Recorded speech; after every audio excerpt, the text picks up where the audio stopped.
Estamos en los estudios de Radio Nacional de España. Aprovechando la presencia de nuestro invitado en el programa Frontera, pues hemos querido también compartir con ustedes solamente algunas cosas de las muchas que podía contarnos quien hoy nos acompaña.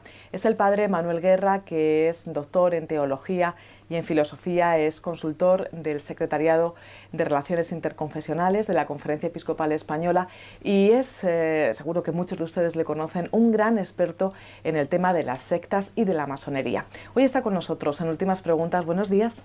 Buenos días, María Ángeles. Encantada. Y muchas gracias por haberme invitado. Encantada, de verdad, de que podamos compartir este ratito.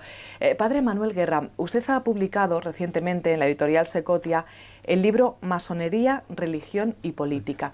Vamos a hablar un poco de este tema. ¿Qué es la masonería? Buena pregunta. Antes de hablar de algo hay que saber qué es, ¿no? Pero no es difícil porque es una realidad compleja.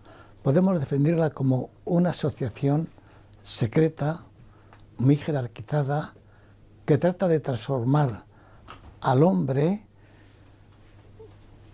de piedra bruta en piedra cúbica, dicen ellos, lo explicaré un poco, o sea, en el hombre perfecto e ideal, libre, trascendente, filantrópico, por medio del esfuerzo personal y de la iniciación en los distintos grados, según los ritos, y también por la ayuda de los hermanos. Los masones entre sí se llaman hermanos. Es una asociación secreta, y lo dicen discreta, pero hay muchas razones, hay un capítulo para demostrar que es secreta todavía. Después es muy jerarquizada, distintos grados, distintas autoridades, todo bien ensamblado, de tipo más bien federal, confederal, y aspira a transformar al hombre nada más en el plano natural, hombre perfecto, libre de verdades dogmáticas, de imposiciones éticas, o sea, simplemente en el plano natural. Después, tolerante, según ellos, tolerante, aunque también tenga ellos sus principios. Y para lograrlo tiene que ser el esfuerzo personal, sin gracia de Dios ni gracias de Dios, sin Jesucristo. Su Dios es más bien sincrético, o si queréis, deísta. También, por medio de los ritos, la masonería tiene teología, tiene solamente liturgia. Es como si en la Iglesia Católica no hubiera más que la Santa Misa y los sacramentos para formar a los fieles. Y por último, la ayuda de los hermanos, de todos los masones. Esta terminología de hermanos la han tomado del cristianismo, en la que los primeros siglos de la Iglesia se llamaban hermanos los cristianos, hijos del mismo padre, ¿no? Ahora aquí hay una fraternidad que no, sin padre, claro. Yo creo que eso es el resumen, aunque puede ampliarse. En las logias, debajo de la tribuna del trono donde está el venerable maestro que preside, en un plano un poco más inferior, está lo que llaman el ara o altar, con el libro sagrado o no sagrado, la escuadra y el compás. Ya a un lado está la piedra bruta, tal como sale de la cantera, sin desbastar, y otro la piedra cúbica, perfectamente ajustada en todo, ¿no? La piedra bruta simboliza a lo que llaman profanos, los no masones, y la piedra cúbica al masón, hombre ya perfecto, que va haciéndose a través de los grados. El grado primero sabe solo del grado primero, en el segundo, el primero y el segundo, y así hasta llegar 33 en el rito más extendido, o incluso hasta 90, 93, rito de Misraín, ¿no? En la primera parte del libro se habla de masonería, religión. Vamos a hablar un poco de esta relación, porque realmente están relacionadas, pueden incluso llegar a confundirse. Masonería, religión y religiones, diría yo. Según los masones, la masonería no es una religión. Ahora, algunos afirman que es la religión. Ellos prescinden de las religiones concretas existentes. De todas ellas. Y se fijan en lo común a todas las religiones. Eso aparece ya en las constituciones de Anderson, que son las que afectan prácticamente todas las obediencias masónicas, del año 1723, o sea, 6 años después de ser fundada oficialmente la masonería.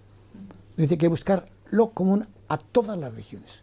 Ahora, resulta que lo común a todas las religiones no existe prácticamente, como no existe lo común a todos los idiomas. Nosotros hablamos el idioma de la madre normalmente y podemos aprender otro idioma, ¿no? Ahora, lo común no existe, existe una religión concreta, que generalmente al principio es la religión de los padres o de la madre, ¿no? Y luego puede uno aprender otra, convertirse a otra. Ahora, esto hace, de aquí deriva uno de los principios de la masonería, que es el laicismo. Lo común, lo propio de las religiones tiene que estar fuera de la vía pública. Ni en las calles, ni en el Congreso, ni en las universidades, en ninguna parte. Solamente lo común.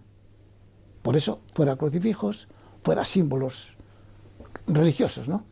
Si habéis visitado la ONU, allí está la sala de la meditación, después le llamaron sala del silencio, donde el que entra va allí a orar, así con Dios en general, o también simplemente a reflexionar. Y allí no hay ningún símbolo religioso, ni una cruz cristiana, ni una estrella de David judía, la media luna musulmana, ni la rueda budista. Y solamente en el centro hay una especie de altar, podríamos decir la piedra cúbica, y es el templo de allí, ¿no? Es donde se casó Kofi Annan cuando era secretario de Estado con una rubia sueca. Hablaba usted de laicismo, de retirada de crucifijos, de símbolos religiosos. Claro, todas estas cuestiones están reguladas o pueden estar reguladas por leyes civiles. Aquí ya abordamos la otra parte que usted trata en el libro, la relación entre masonería y política. Bueno, aparte no solo eso, es que además esta religión masónica, lo común de todas las religiones, la regulan los gobiernos de cada nación y en el plan el nuevo orden mundial los organismos internacionales, por ejemplo, la ONU, por ejemplo, ¿no?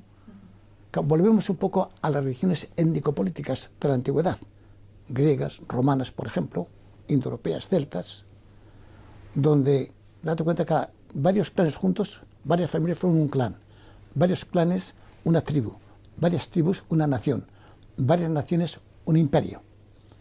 Y en cada estadio de estos, el que es sumo sacerdote, el jefe supremo es el paterfamilias, el patriarca, el jefe de gobierno o el emperador.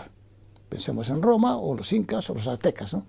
Ahora, como estamos a nivel global, tiene que haber, según estos principios, tiene que haber un solo gobierno mundial, una sola moneda, un solo idioma, una sola religión, que es esta, o una sola ética, para que no haya un caos.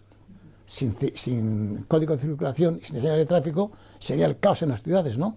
Pues también a este nivel tiene que haber también algo común ético, ¿no?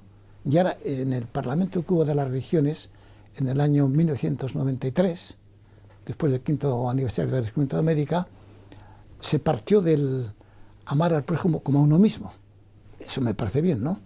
Ya que eso es precristiano, eso es propio de todas las religiones. Y también de las constituciones masónicas de Anderson. Ahora, después, ¿cómo se concreta eso? Claro, la verdad es que es volver a nacionalizar, volver a las religiones nacionales de la antigüedad, este enfoque. ¿Está muy extendida la masonería? Está muy extendida, está en todas las partes prácticamente, en todas partes, aunque últimamente las iniciaciones al primer grado han descendido considerablemente. La gente ahora no quiere comprometerse, y menos para siempre, claro.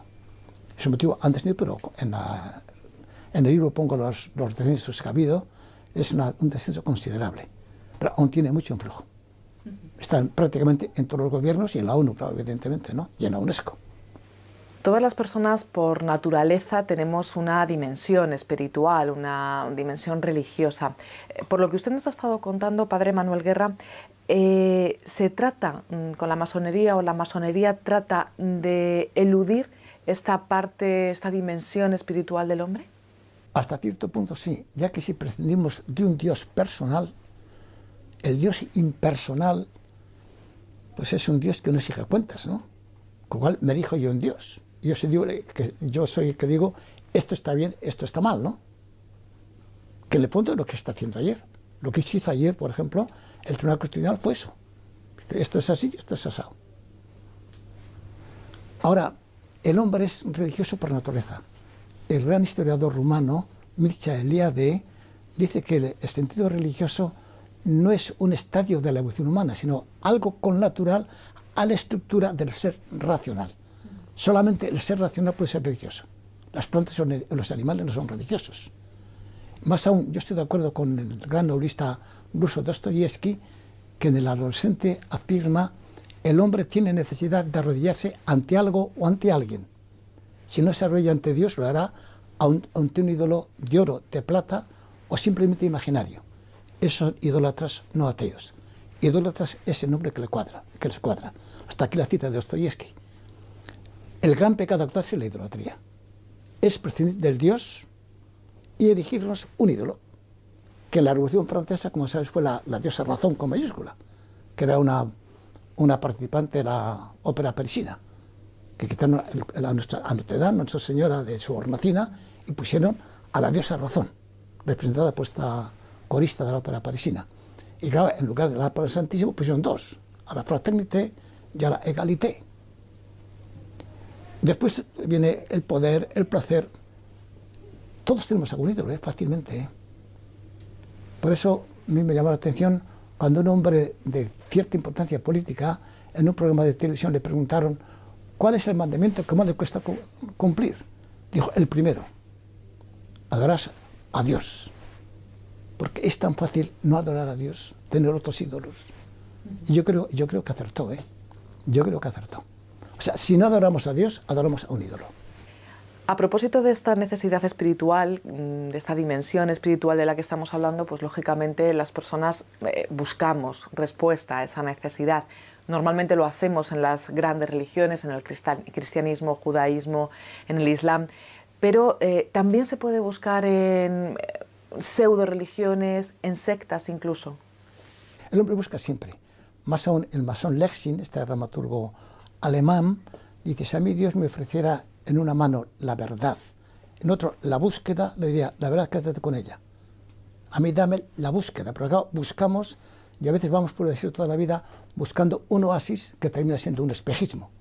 Si no vamos al Dios verdadero, en este caso es Jesucristo para un cristiano, claro, que cada uno tiene que buscar, a ver, razones para creer, la credibilidad, y para fiarse, o sea, para tener fe.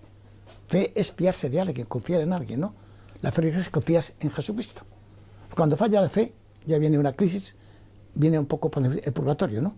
Pensemos en el matrimonio, dos cónyuges, si uno se desconfía del otro, ya voces, no hay consentimiento, sufrimiento puede terminar en divorcio y en lo que sea, ¿no? Por eso, la búsqueda es importante, siempre se haga con honradez, pero ahí se interfiere después el comportamiento, la conducta, mil circunstancias, ¿no? Antes podemos decir que uno era cristiano casi por necesidad. Era valiente, audaz, el que sea agnóstico o ateo. Ahora es al revés. Ser pagano, ser agnóstico, ser idólatra, pues es lo normal, es el ambiente, ¿no? En cambio, para ser cristiano, para ser católico, se requiere personalidad, no valen los brontenques, Ahora, buscar es necesario.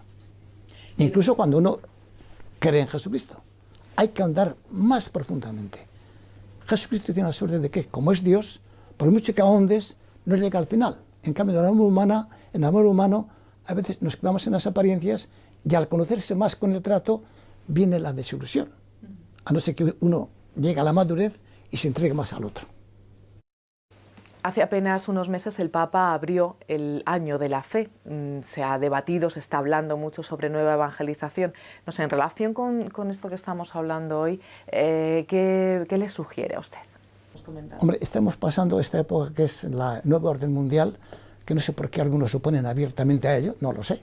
Incluso uno hizo el atentado de Oklahoma, que a mí me impresionó. Es el primer atentado que conozco yo, según dicen, con energía nuclear. Hubo muchos muertos, heridos, muchos edificios derribados, y aquello no trascendió. Como fue nuclear, aunque era débil, pero era que se oponía al orden mundial. Incluso algunos cristianos se oponen al orden mundial. Pues no, señor. El nuevo orden mundial, este que es global, es un estadio de la humanidad y hay que aceptarlo, guste o no guste. Ahora, como nace relativista, sincrético, laicista, o sea, masónico, habrá que cristianizarlo. Está más indigente que otros de Jesucristo y de nueva evangelización. Y en esto la Iglesia es experta, No es la primera vez que pasa esto, Piensa en la invasión de los bárbaros. Bueno, a mi juicio, el siglo peor para la Iglesia es el siglo II. Ah, sí.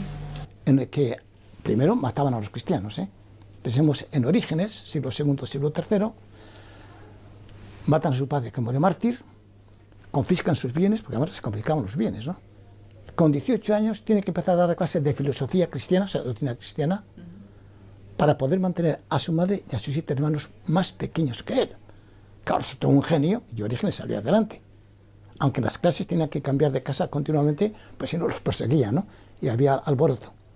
Bien, luego, además de esta persecución, vino los gnósticos, algo así como nuevo grado actual, que afectó a la intelectualidad, a los pensantes. Y luego vino el montanismo, que afectó a la gente sencilla, porque era irracional, era un carismatismo, un sentimentalismo, algo así como nuevo era ahora, como la gnosis, en parte también la masonería, en la rama esotérica sobre todo. Y hubo ciudades, por ejemplo, Tiátira, que prácticamente en pocas semanas dejaron de ser cristianas, se hicieron montanistas. Claro, no conocemos la historia, pero todo se repite. Ah, sí. Entonces los gnósticos decían, somos cristianos, y los sanguinarios decían, hombre, no sois cristianos, os llamáis cristianos porque así perjudicáis más a la iglesia, ¿no? Igual que ahora cuando los masones dicen, yo soy católico. ¿Por qué esto se dice también? Desde la masonería, sí, ¿algunos de ellos se consideran católicos? Sí, muchos. En España, muchos de ellos, No solo eso, además llegan a veces algo que a mí me hiere sensiblemente. Estuve en México, estuve un verano en la ciudad, en la capital, 22 millones de habitantes, media España, y por la mañana la misión era hablar con profesores de sus universidades sobre masonería, fueran masones o no fueran masones, por la tarde sobre sectas, que estaban en las afueras. Y conocía indirectamente a una persona, a una profesora, y tenía los lectores que ella había usado, como venía mi maestra, directora de una logia, ¿no? Iba a que me informara de la masonería, y me llevé el gran chasco de que me negó que fuera masona. Más o me digo, pregunte en la parroquia y verá cómo voy a misa los domingos y comulgo. Para mi sensibilidad eucarística fue como un trayazo. O sea, que se instrumentaliza la Eucaristía, la Santa Misa, para políticamente aparentar como algo que no es. Y aquí el gran maestro de la Logia de España, no el actual, sino Josep Corominas, fue el dos antes, ¿no? Ese, cuando iba a misa, comulgaba, ¿no? A pesar de que Santo Oficio, como no es Santo Oficio, la Sagrada Congregación por la Doctrina de la Fe, en el año 1983, dio una nota diciendo: los principios de la masonería siempre han sido inconciliables con la doctrina cristiana. Si un fiel, si un católico es masón, está en estado de pecado grave y no puede recibir la Sagrada Comunión. Eso está bien claro. Fue promulgado por entonces gran prefecto, que fue Ratzinger, actual Papa, con la aprobación de Juan Pablo II. Padre Manuel Guerra, qué pena no poder seguir hablando de este y de muchos más temas. Nos daría para una larga conversación, pero el tiempo se nos acaba. Le agradezco muchísimo el tiempo que nos ha dedicado. De todas formas, recordamos a nuestros espectadores que si lo desean, pues pueden ampliar toda esta información en este libro Masonería, Religión y Política, de la editorial Secotia. Muchísimas gracias. Gracias a ti, María Ángeles, y a todos vosotros. Federal, confederal, y aspira a transformar al hombre nada más en el plano natural. Hombre perfecto, libre de verdades dogmáticas, de imposiciones éticas, o sea, simplemente en el plano natural. Después, tolerante, según ellos, tolerante, aunque también tenga ellos sus principios. Y para lograrlo tiene que ser el esfuerzo. Experto en el tema de las sectas y de la masonería. Hoy está con nosotros en Últimas Preguntas. Buenos días. Buenos días, María Ángeles. Encantada. Y muchas gracias por haberme invitado. Encantada, de verdad, de que podamos compartir este ratito. Padre Manuel Guerra, usted ha publicado recientemente en la editorial Secotia el libro Masonería, Religión y Política. Vamos a hablar un poco de este tema. ¿Qué es la masonería? Buena pregunta. Antes de hablar de algo, hay que saber qué es, ¿no? Pero no es difícil porque es una realidad compleja. Podemos definirla como una asociación secreta, muy jerarquizada, que trata de transformar al hombre de piedra bruta en piedra cúbica, dicen ellos, lo explicaré un poco, o sea, en el hombre perfecto e ideal, libre, trascendente, filantrópico, por medio del esfuerzo personal y de la iniciación en los distintos grados, según los ritos, y también por la ayuda de los hermanos. Los masones entre sí se llaman hermanos.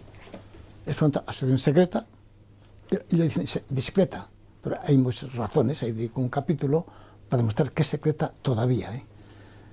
Después es muy jerarquizada, distintos grados, distintas autoridades, todo bien ensamblado de tipo más bien federal. Estamos en los estudios de Radio Nacional de España. Aprovechando la presencia de nuestro invitado en el programa Frontera, pues hemos querido también compartir con ustedes solamente algunas cosas de las muchas que podía contarnos quien hoy nos acompaña. Es el padre Manuel Guerra, que es doctor en teología y en filosofía, es consultor del Secretariado de Relaciones Interconfesionales de la Conferencia Episcopal Española y es, seguro que muchos de ustedes le conocen, un gran experto